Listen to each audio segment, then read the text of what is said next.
Empate sin goles de Huracán en Córdoba contra Instituto. Voy a intentar resumir y no ser repetitivo por si alguno ya vio el programa de H de Huracán, donde estuvimos analizando las cuestiones e intercambiando ideas con el polaco, Mati, Lea y Trecuartista.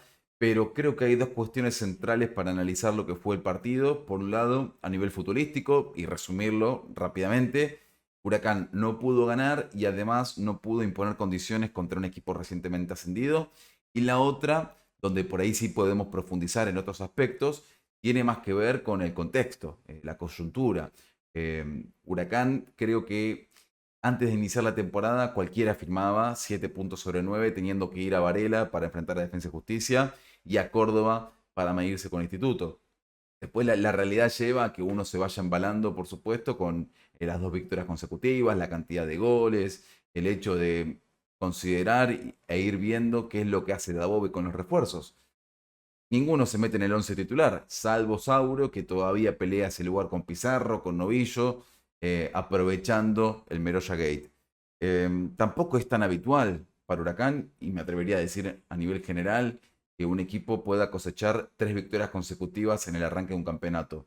Lo mencionábamos el otro día, desde Clausura 2009, que Huracán no empezaba con 2 triunfos, justamente un torneo, tenía que ver con el subcampeonato de Ángel Capa.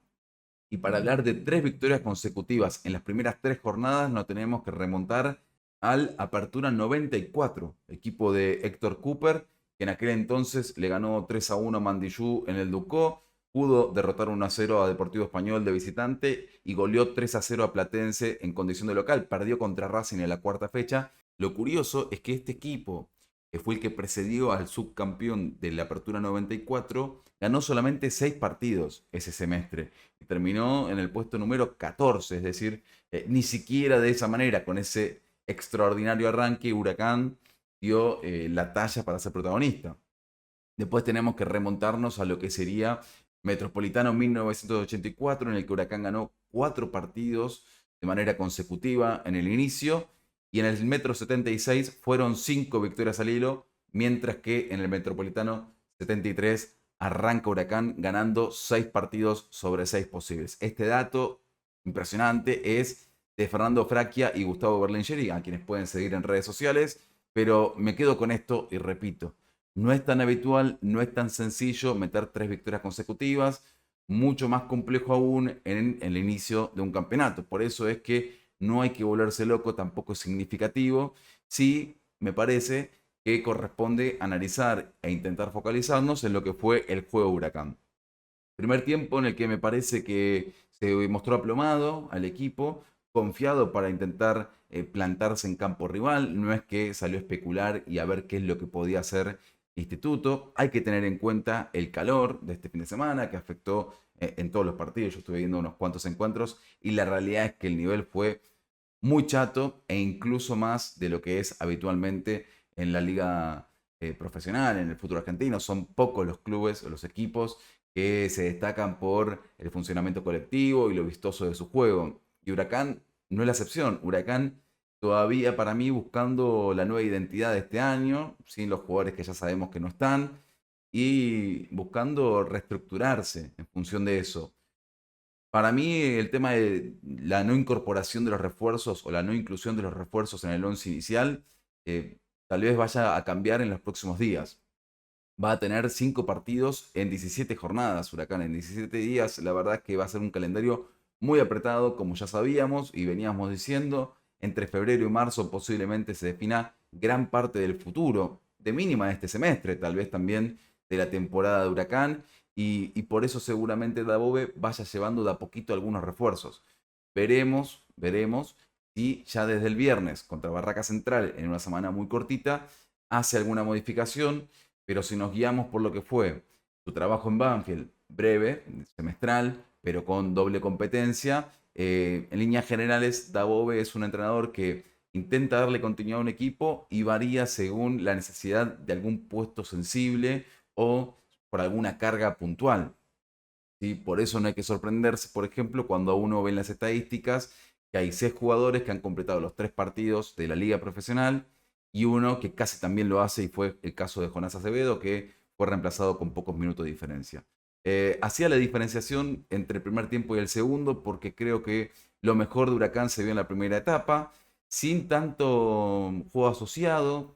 Acevedo sintió la falta de un cómplice, de un socio, hasta acá no lo está teniendo en esta nueva versión del 4-4-2, donde con Banfield sí tuvo algunas libertades más y creo en Alta Córdoba no tuvo tantas. Acevedo, que estuvo más recostado sobre la izquierda o directamente intentando liberar el lateral para que Benítez avanzara, que lo hizo muy bien, que lo mejor de Benítez hasta acá, al menos en la fase ofensiva, fue en la primera parte en Córdoba.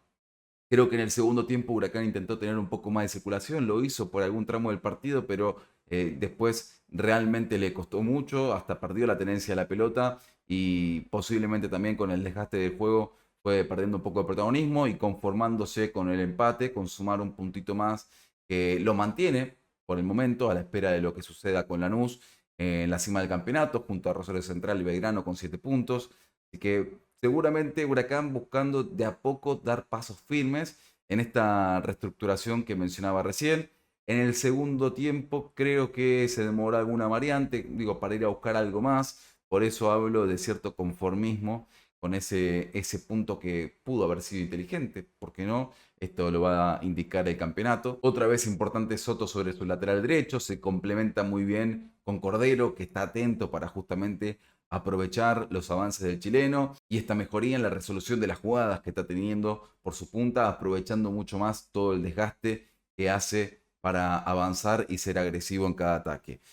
Cócaro lo noté un poco inconexo, saliendo mucho más del área como lo hizo contra Banfield, a diferencia de lo que fue la combinación entre Cócaro y Cordero en el tramo final de la liga profesional pasada, el 2022. Generalmente era Cordero el que salía mucho más del área y ahora me da la impresión de que se busca aprovechar mucho más la capacidad de goleadora que está demostrando Cordero, que está también muy efectivo a la hora de anticiparse a los defensores en los centros, de buscar primerear y lleva ese desgaste permanente que muchas veces puede permitir en una segunda jugada ser contundente.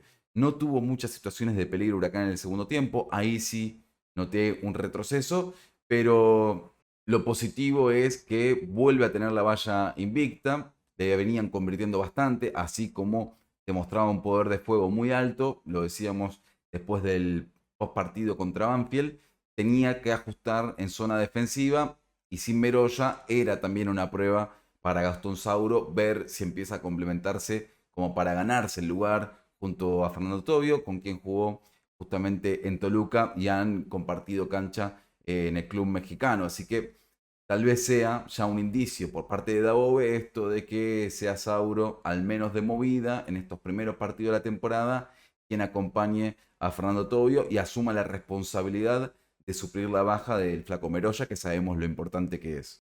Dicho sea de paso, y no voy a hacer muy extenso este video porque, repito, ya hemos tenido HDH y tendremos una semana muy cortita, así que seguramente el próximo contenido tenga que ver con la previa del duelo con Barraca Central. De paso les pido el me gusta y el comentario. Actualizamos caso Meroya.